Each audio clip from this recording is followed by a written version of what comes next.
You never really know you're living a lie until the floor caves in beneath you. To the world, I was the woman who had it all. A loving husband, a beautiful suburban home, the kind of curated life that made people stop and whisper in admiration. But behind the carefully arranged throw pillows and Instagram-worthy dinners, something rotten had been growing, slow, subtle, and poisonous. His name is Daniel, and for 6 years I believed he was my soulmate. We met at a charity fundraiser, the kind with champagne fountains and live string quartets. He swept me off my feet with his easy charm and deep, thoughtful gaze.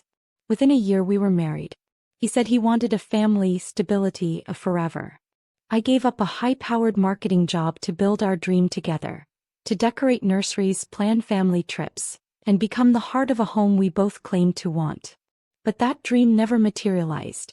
Instead of cribs and lullabies, our home echoed with silence. Every time I brought up having a child, he deflected with careful excuses. Let's travel more first. I'm slammed at work. Let's just enjoy each other for now. I tried to be understanding. I gave him space. I read every marriage advice book that told me to be patient, to compromise, to trust. God, I wish I hadn't trusted him so blindly. The first real crack came on a gray Wednesday morning, the kind where the sky hangs heavy and the world feels off. Daniel had left early for a client meeting, and I decided to clean the spare room which we'd long ago planned to turn into a nursery. Buried in a box of old winter coats, I found a folded piece of paper, an invoice. It was for a crib. A brand new top-of-the-line one. But it hadn't been delivered to our address. I remember staring at the paper like it had been written in another language. Why would Daniel buy a crib and not bring it home? And more importantly, where did he have it sent? I sat with that question like a weight on my chest for days, convincing myself there had to be a logical explanation. Maybe he was planning a surprise? Maybe it was for a friend? My mind twisted itself into knots trying to believe in his goodness. Then came Natalie, his ex. She re-entered our lives like a storm, unexpected and disarming. He claimed she'd fallen on hard times. She needs help, that's all, he said. You're always so good with people, babe. Can we let her stay for a bit? My stomach turned at the suggestion. But he looked at me with that pleading softness he knew I couldn't resist. And like a fool I agreed. She moved into our guest room with suspicious ease. Her clothes hung in our closet within days. She knew how he took his coffee, how he liked his shirts folded, which shows made him laugh so hard he snorted. It all felt too familiar. Too comfortable. I chalked it up to jealousy. Old history. I told myself not to be petty. But something inside me had already begun to scream. That scream turned into a roar when I followed a gut feeling one Friday afternoon. Daniel had forgotten to log out of his email on the shared iPad. I wasn't snooping, not at first. But a notification popped up that I couldn't ignore. A receipt. For a rental property. My heart thudded as I opened the email. A 2-bedroom unit across town. Fully furnished. Lease signed 3 months ago, by Daniel. I drove there, trembling, heart pounding so loudly I could barely hear the GPS. And when I opened the unlocked door to that apartment, it felt like walking into a parallel life. Toys. Diapers. A bottle drying rack by the sink. And in the second room, painted soft yellow with clouds on the wall, was the same crib I'd seen on the invoice. As if mocking me. It wasn't just a nursery. It was a secret life. One that didn't include me. It's strange how the human mind protects itself in moments of trauma. As I stood in that nursery, the smell of baby powder thick in the air, I didn't cry. I didn't scream. I didn't collapse like I always imagined someone would when their entire world was ripped away. No.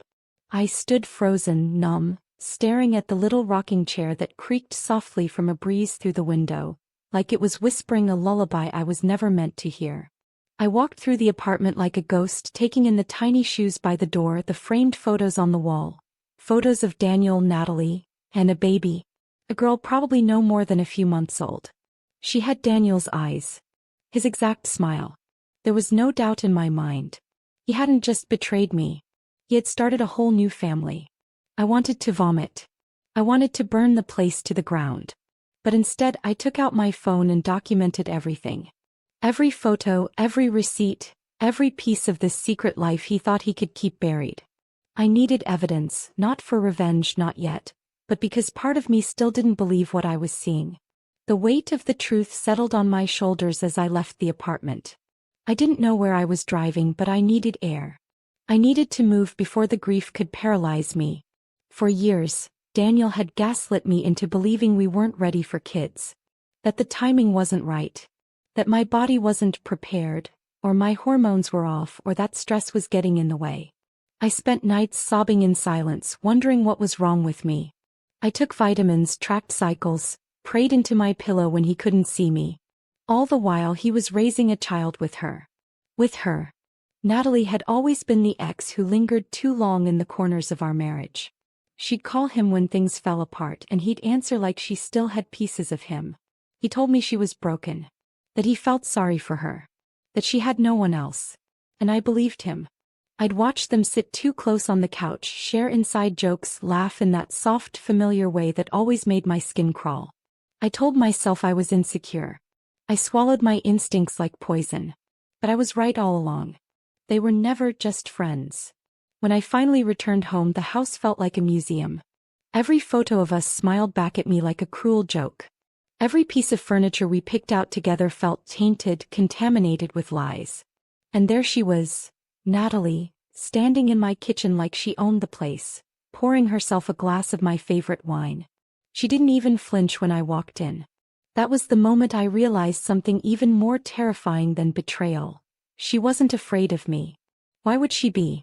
She had Daniel's baby. His other home. His loyalty. I wanted to scream at her, to throw the wine glass at the wall, to demand answers. But I didn't. Instead, I walked past her in silence, letting the truth settle like ash in my lungs. I had been erased from my own marriage.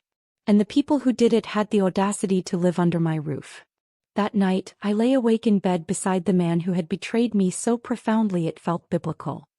He slept soundly, as if nothing had changed. As if he wasn't living two lives and counting on me to keep pretending I didn't notice. But I wasn't pretending anymore. The next morning, while they both went out, God knows where, I made a decision. No more quiet suffering. No more polite smiles or passive patience. I had let them write me out of my own life for far too long. If Daniel could build a secret nursery, then I could build a secret exit. And when I walked away, I would make sure he felt everything he made me feel. In the days that followed, I learned how to live in plain sight while plotting my escape. It was a strange, suffocating kind of acting.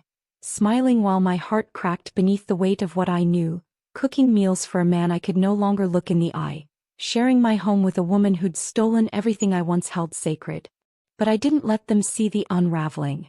That was my strength. They thought they had me figured out. Sweet, quiet Mia, too soft to fight back, too naive to see the truth even when it was suffocating her. What they didn't know was that every night after they went to bed, I was documenting, saving, and building a quiet arsenal. I contacted a lawyer.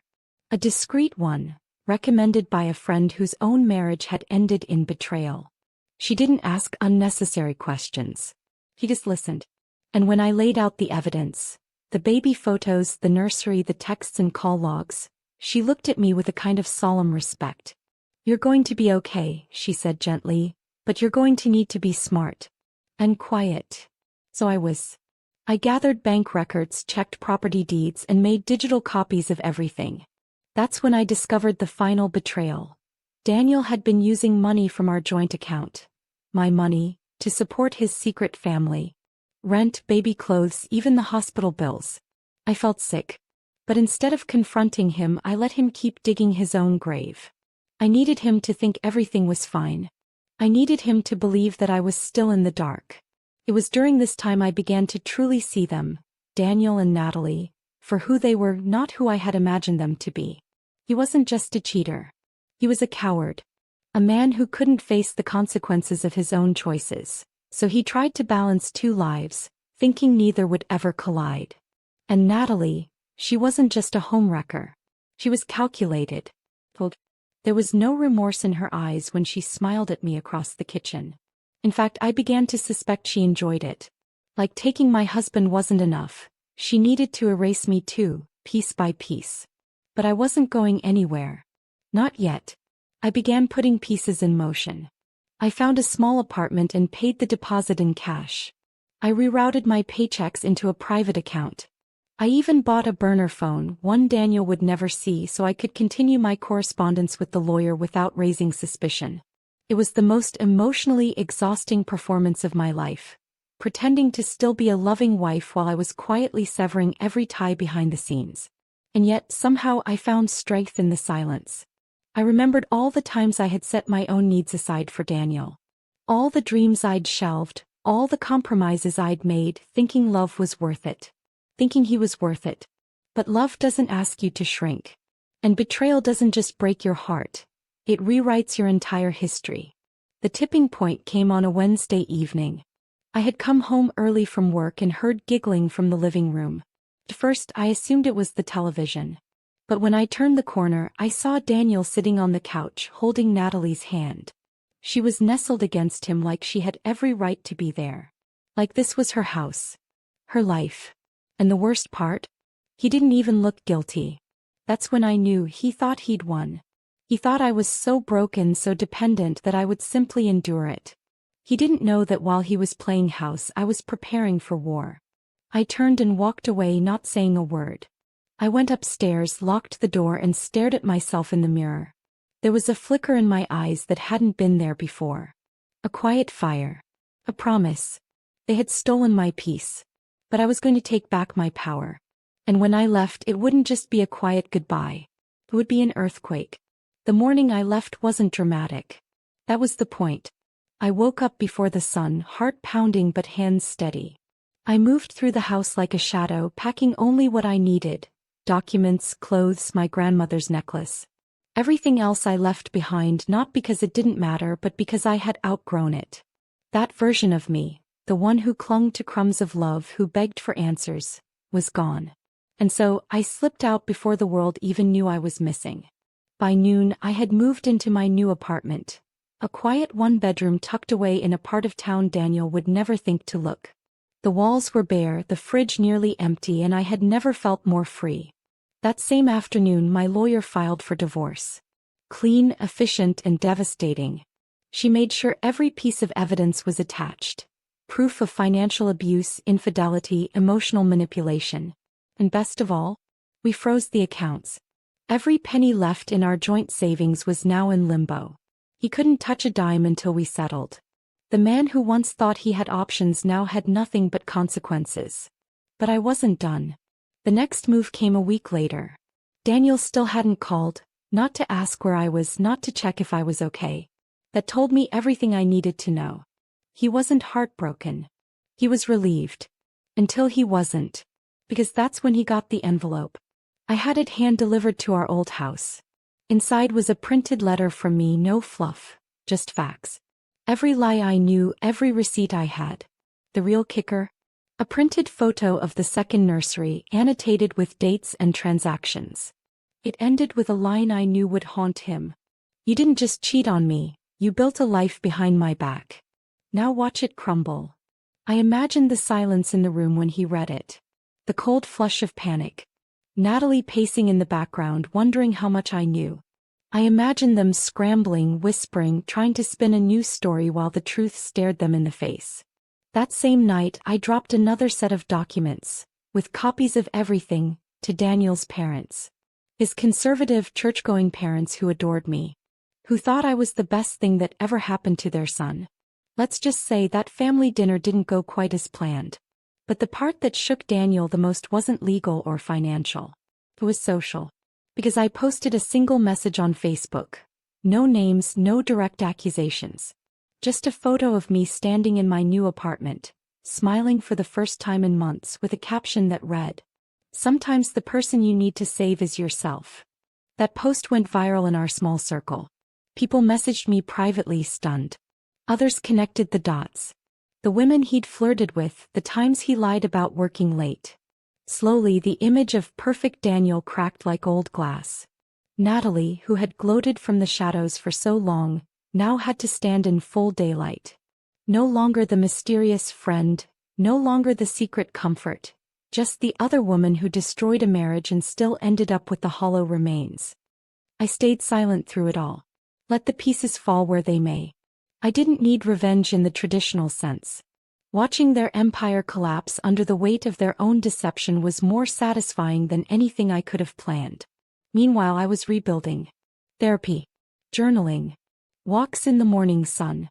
I learned how to enjoy my own company again. I started painting, something I hadn't done since college, and it was like rediscovering oxygen. My apartment slowly filled with art, color, and peace. And then something unexpected happened. Natalie messaged me. The message was short, almost frantic. A twisted attempt at guilt-tripping me.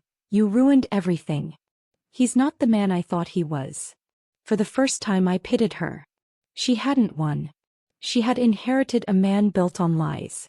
And now that the illusion had crumbled, she was left holding the same nothing I once held, just sooner. I didn't reply. I didn't need to. Because some answers come in silence. It started with a knock at the door. I didn't move right away. I watched from the window, heart steady, arms crossed. There he was, Daniel. He looked thinner, worn, like the weight of his own choices had finally settled into his bones.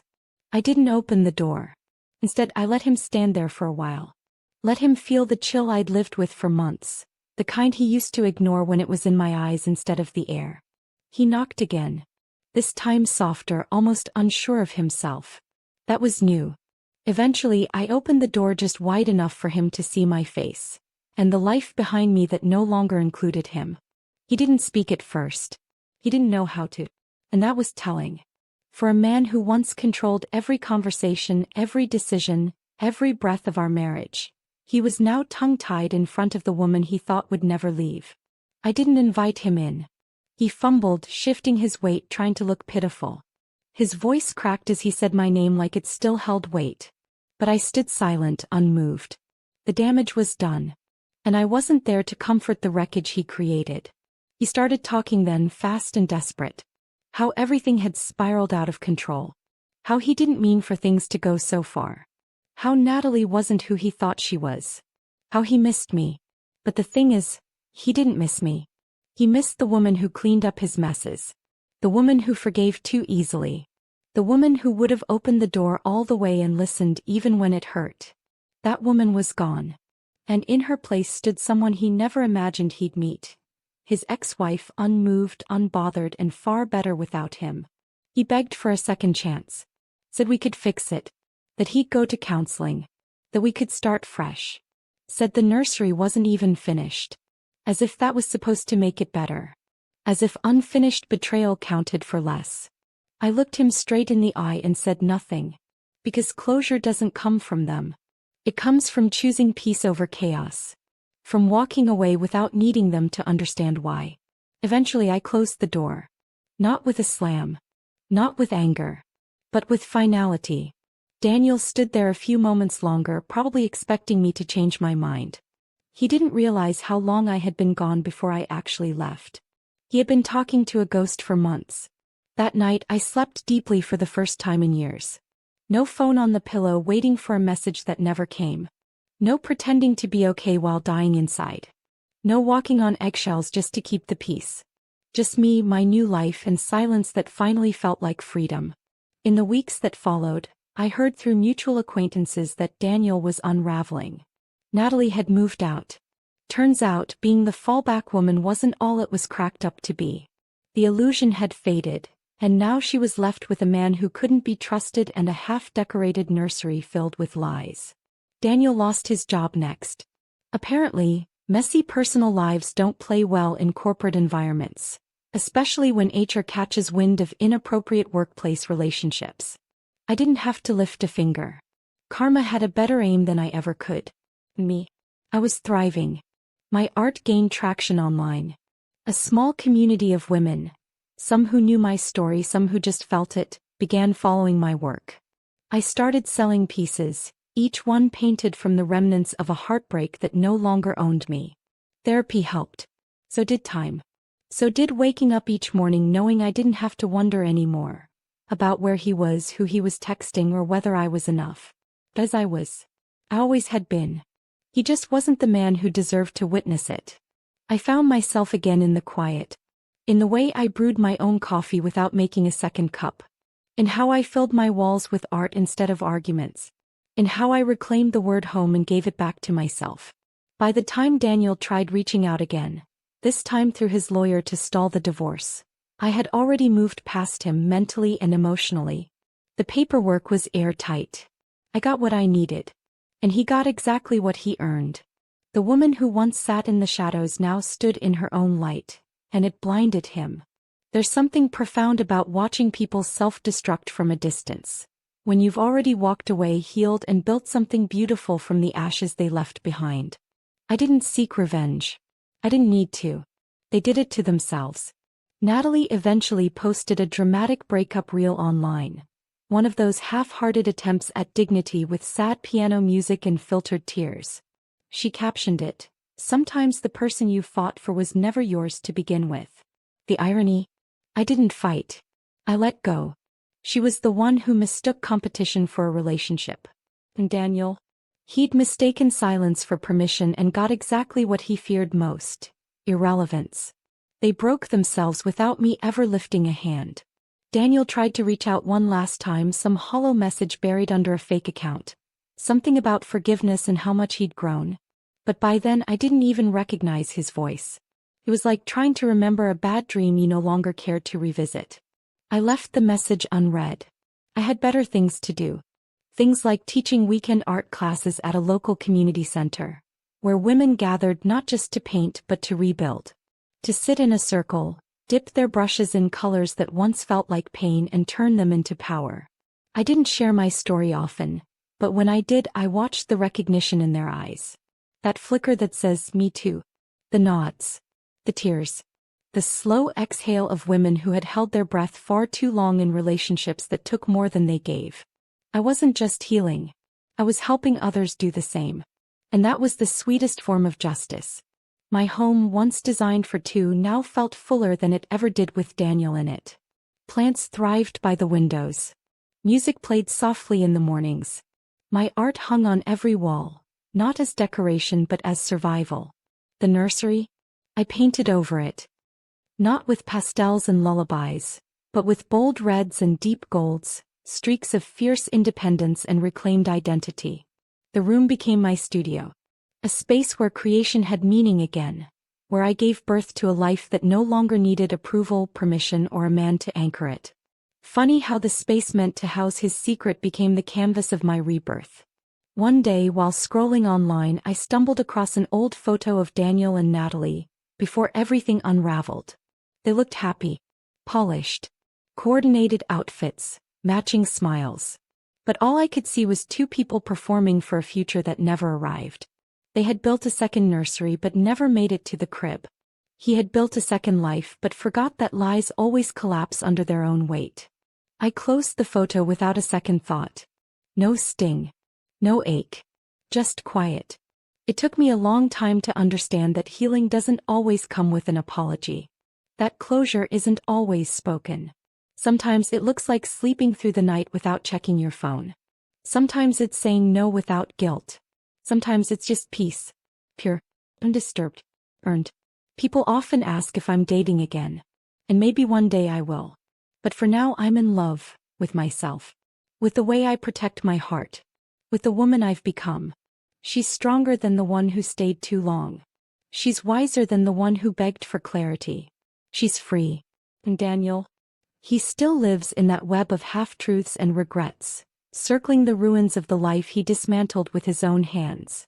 From what I hear, he's still trying to fix his image, switching jobs, rebranding, trying to find someone who doesn't know his history. But the internet never forgets. And neither do consequences. As for Natalie, she's gone quiet.